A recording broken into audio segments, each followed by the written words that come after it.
we actually can eliminate like 90% of our emissions. It was at that moment where I was like, wow, like we're on the road to decarbonizing a global supply chain. These aren't fresh bananas. Sure, they're still in the box, but these bananas were actually probably picked about a month ago. And that's because despite the magic of Amazon Prime's overnight delivery, most foods, including bananas, travel for weeks all across the world by boat. And most of those boats are powered by diesel. So that's why 3% of the world's total transportation emissions are actually coming from food hauling cargo ships. 3% might not sound like that much, but that's the same amount of transportation emissions that the aviation industry emits. Let that just sink in for a second. Transporting food by boat has almost the same carbon footprint as traveling by plane. But just because we aren't the ones on those cargo ships doesn't mean that we're not still responsible for those carbon emissions. After all, we are the ones consuming these foods. But what if it didn't have to be this way? Instead of using jet fuel or diesel fuel to move our raw material, we could do it using wind. Now, wind-powered sailing isn't anything new. Some of these ships, like the ones that Andy and Sara's partners use, look pretty similar to what Christopher Columbus used when he sailed across the ocean. But there are more modernized versions of this that use the power of physics to create lift, such as wing sails that act pretty similarly to airplane wings. I had a conversation with someone and they told me about a new sail cargo line that was going to be developing. They were in a fundraising stage to go from Madagascar to France. And at that time I was like, wait, if I can go from France to the US and now I can go from Madagascar to France, travel through France, and then end up in New York City, we actually can eliminate like 90% of our emissions. It was at that moment where I was like, wow, like we're on the road to decarbonizing a global supply chain.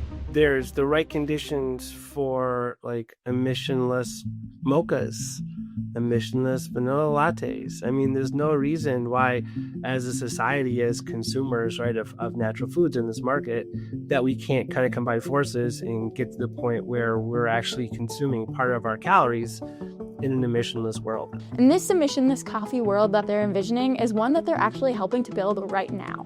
We liked sail cargo so much that we started another company to start promoting the idea of building more vessels to ship more freight using wind. There are a lot of companies that are, of course, a lot larger than us who are really starting to get interested in emissions and supply chain, primarily driven by the California laws, right? I have them written down. It's like SB 253 and SB 261. That's kind of gets people thinking about these indirect emissions, right? And so it's pretty easy for us now to talk to billion-dollar companies who already have businesses in North America and in Europe, and to get them understanding about how sail cargo can be a part of their logistics to help reduce their emissions. How would you convince or try to talk to a business owner who lives somewhere like Minnesota where they aren't necessarily being told that they have to do that type of thing, but your pitch to them is why they should make the switch? Oh, this is like the easiest. I love this question. Current generation, the younger generation,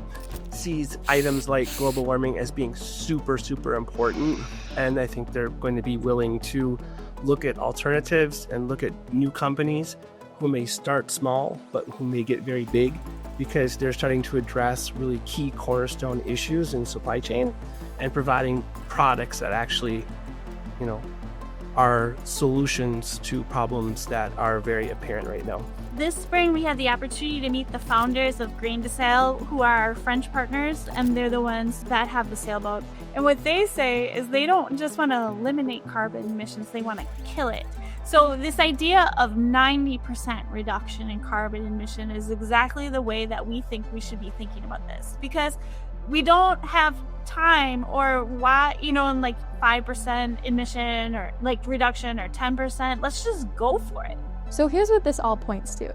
For the past century, we've treated the ocean like a highway for fossil fuel burning machines. These types of technologies made it possible for us to enjoy the food and other products year-round that we wouldn't be able to otherwise. But it also locked us into a system where something as simple as fresh produce Can have a pretty hefty carbon footprint. and wind-powered cargo sail flips that idea on its head because it's not taking some new crazy idea, but revisiting an old one. This is about relearning how to work with nature instead of against it. And as new laws start forcing companies to start showing the math on their carbon footprint, they're going to be faced with a choice. Do they double down on the old ways that are not sustainable, or are they ready to step into a future tapping into ancient wisdom? During my conversation with Andy and Sara, we also dove into what the vanilla industry looks like in the face of climate change. So if this is something that you're interested in learning more about, make sure to follow along for more, and the next episode will be out soon.